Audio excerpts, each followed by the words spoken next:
अद्भुत, अद्भुत। सफलता निश्चित है बाबू साहब, सफलता निश्चित। सारे देवता जागृत हो रहे हैं। सब आपकी कृपा है बाबा, सब आपकी सिद्धियों का प्रकाश है।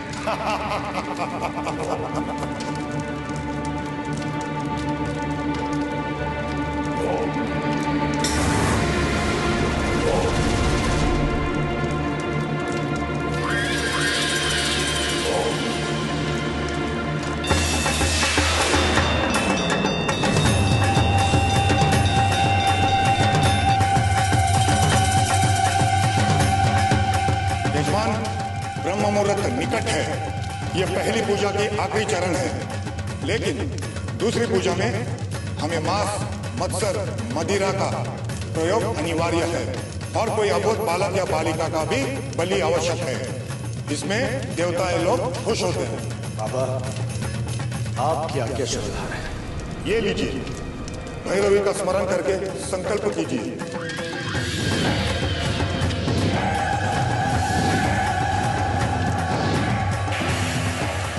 दुर्लभ मुहूर्त है बच्चा, दुर्लभ। अब समय निकट आ गया है। चलो आओ मेरे साथ। ये लो, इसे आपने हाथ में लो और इस बटुए को एक जीवित बलि समझकर एक ही वार में इसकी बलि देना।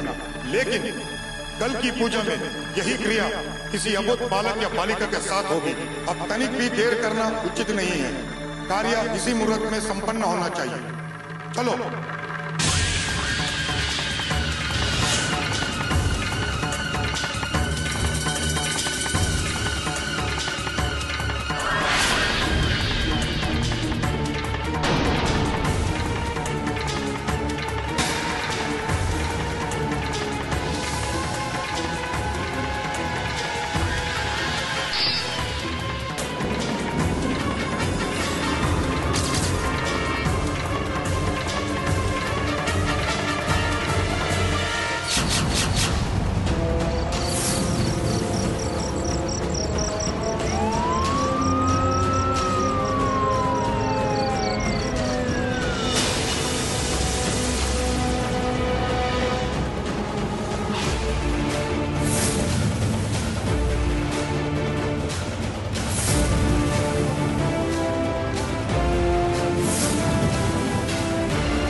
चीफ, बड़ी बेदर्दी से मारा गया। लगता है मामला तांत्रिक कर्म कांड का है। लेकिन हैरानी की बात है चीफ, आजकल भी लोगों में ऐसा अंधविश्वास है। हाँ, अभी लेकिन और एक हैरानी की बात तो यह है कि आज सूरज पूरब की जगह पश्चिम से निकला है। सूरज पश्चिम से निकला? चीफ, मैं आपका इशारा समझा नहीं। साहिल, इशारा नहीं, हमारी आंखों के सामने पूरी हकीकत है। आए दिन अखबारों में ये सुर्खियां छपकी रहती है कि किसी तांत्रिक ने किसी बच्चे की बलि चढ़ा दी, ये कांड किया, वो कांड किया। यहां तो आज उल्टी गंगा बह रही, किसी ने खुद तांत्रिक की बलि चढ़ा। लेकिन चीफ, ऐसा भी तो हो सकता है कि इस तांत्रिक ने कोई सिद्धि विद्धि के चक्कर में अपनी खुद बलि चढ़ा दी हो। आई मीन कानून की नजर में आत्महत्या।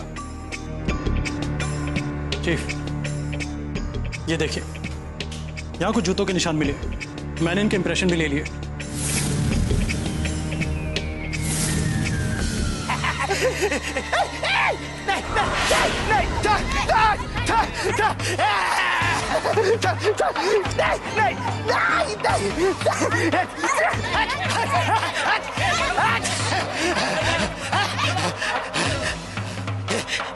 एक एक को मरना पड़ेगा, वो कोई नहीं बचेगा, कोई नहीं बचेगा। अरे धर्म युद्ध का शंखनाद शुरू हो चुका है नौनिहालो।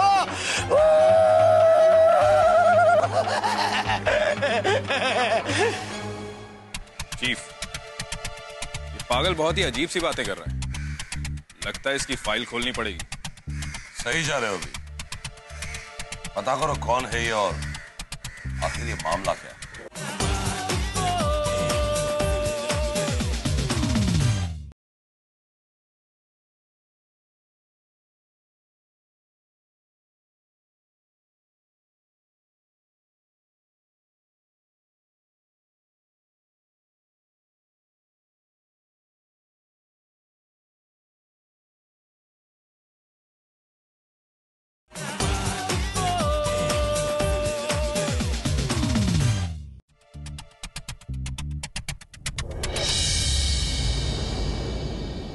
चीफ, पोस्टमार्टम की रिपोर्ट आ गई है। मौत का समय सुबह के 4 बजे का है और मौत गले के रेते जाने की वजह से हुई है। तांत्रिक के पेट में इंसानी मांस के टुकड़े भी पाए गए हैं। आज तक हमने इतने सारे केस सॉल्व किए हैं, लेकिन ये केस ऐसा है जो दिल दहला दे। तांत्रिक के एब्डोमिनल चेकअप में बच्चे की नरम हड्डियां पाई गई हैं।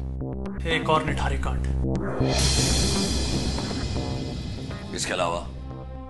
इसके अलावा ये मौकाए वारदात पर जो कटार पाया गया था, हत्या उससे नहीं हुई। क्या? लेकिन वहां पर तो हमें कटार के अलावा और कोई धारदार चीज नहीं मिली। इसका मतलब साफ है अभी।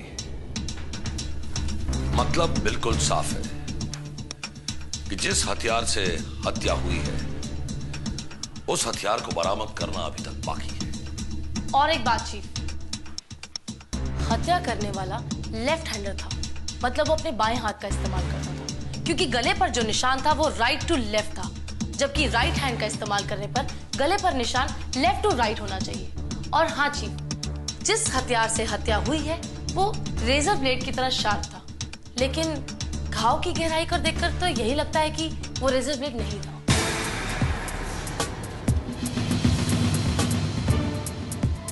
तो फिर हो सकता है कि उस तरह का इस्तेमाल किया गया हो।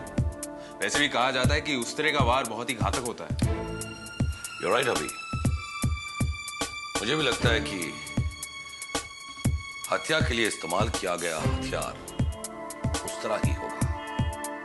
इसका मतलब कातिल का टारगेट पहले से तय था और यहां तांत्रिक ने किसी को जाल में नहीं, बल्कि उल्टा तांत्रिक को किसी ने जाल में फंसाया। चीफ, कहानी तो बहुत दिलचस्प होती जा रही है। Yes sir, very interesting. अब देखना रहस्य से पर्दा धीरे धीरे कैसे उठता है। लेकिन एक बात तो तय है कि कातिल जो कोई भी है उसे तांत्रिक से बहुत ही नफरत है, बहुत ही नफरत। और उसने जो भी हत्याएं की है वो पूरी तैयारी के साथ की। रात 12 बजे से लेके सुबह 4 बजे तक पूजा हुई, तांत्रिक कर्मकांड हुआ। यानी कातिल ने बहुत ही पेशेंस से काम लिया। उसे भागकर निकलने की कोई जल्दी नहीं थी। हाँ भी, लेकिन एक बात तो तय है कि ऐसी क्रियाओं में भाग लेने वालों को एक दूसरे पर बहुत ही भरोसा होता है। वो एक दूसरे को अच्छी तरह से जानते हैं। चीफ, हम वहां जाकर लोगों से पूछताछ करके ये बात पता लगा सकते हैं कि तांत्रिक के पास किन लोगों का ज्यादा आना जाना था। हो सकता है कि कातिल अभी भी बेखौफ वहीं पर घूम रहा हो सकता है सर। एक काम करो, तुम और अभी गांव के लिए रवाना हो जाओ और हमारी इस तहकीकात की शुरुआत नाई की दुकान से ही करो, क्योंकि आम आदमी शेविंग के लिए उस तरह का इस्तेमाल नहीं करता। तो एक बात तो तय है कि वो कातिल नाई की दुकान पर जाता होगा या खास उस दिन गया होगा। और जो करना है वो फौरन करना, क्योंकि हमारे लिए एक मिनट बहुत ही कीमती है। और हाँ, उस पागल बुड्ढे को मत भूलना, क्योंकि वो इस केस की बहुत ही अहम कड़ी साबित हो सकता है। ओके? Okay chief.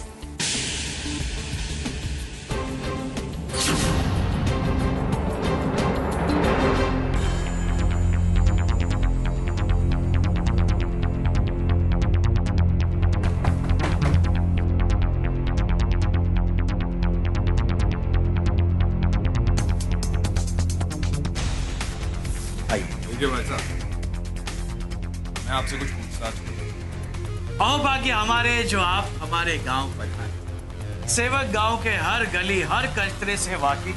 अच्छा तो सेवक जी, हाँ जी, एक बात बताइए। जिस दिन ये हादसा हुआ था उस दिन हमने एक पागल से बूढ़े आदमी को देखा था। कुछ बच्चे उसे परेशान कर रहे थे, उस पर पत्थर फेंक रहे थे। आप जानते हैं वो कौन है? दरअसल वो आदमी गांव का बहुत बड़ा रईस, मालिक है इस गांव का। आप जब इस गांव में आ रहे तभी आपने एक बहुत बड़ी हवेली देखी होगी। वो हवेली उस आदमी की। दरअसल बात यह है कि वो हवेली सुनसान पड़ी हुई। क्या उसका कोई भी नहीं है? महोदय, उस बात का तो मुझे पता नहीं है, लेकिन काफी साल पहले उस आदमी की बहू और बेटा हुआ और सारी दौलत को लात मार के कहीं पे चले गए और उसी गम में वो आदमी बेचारा पागल हो गया। अच्छा, एक और बात बताइए कि क्या वो पागल आदमी इस हद तक संकी है कि वो किसी का खून या कत्ल कर सके?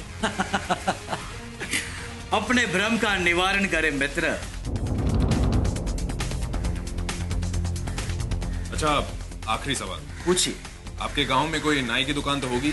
आज ही है ना, एक दुकान, चुम्बन नाई। यहां से आप बाहर जाइए, ढलान का रास्ता है, बाईं ओर। शुक्रिया।